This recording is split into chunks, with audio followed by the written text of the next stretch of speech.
It's widely regarded as an army of terror, one that has blazed a violent path across large parts of Iraq, Syria, and Libya. But it's also a business. In its early days, Daesh, known as the Islamic State in Iraq at the time, generated between $1 to $2 million a year. Most of those funds came from wealthy donors in primarily Gulf countries. At its peak in late 2014, early 2015, Daesh was making $4 to $5 million per day, or $1.5 billion a year, most of which came from taxation of its members and oil.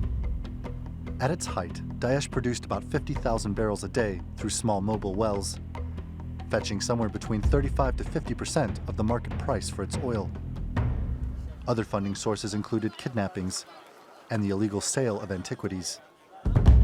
Daesh's economy enables it to arm its fighters, and in some cases, commission attacks in other countries. It's been almost a month since the mass shooting at the Reina nightclub just behind me.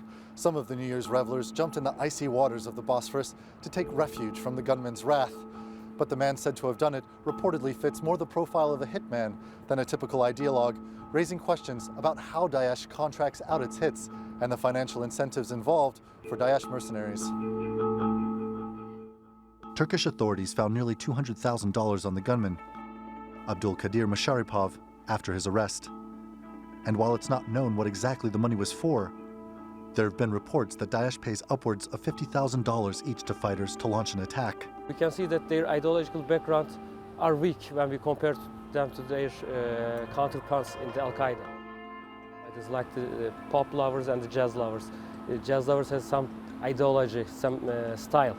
Pop lovers are like trendful things. They don't need some ideology. They are living with rhythm, and it's so easy to, I can say, join a caravan of the pop.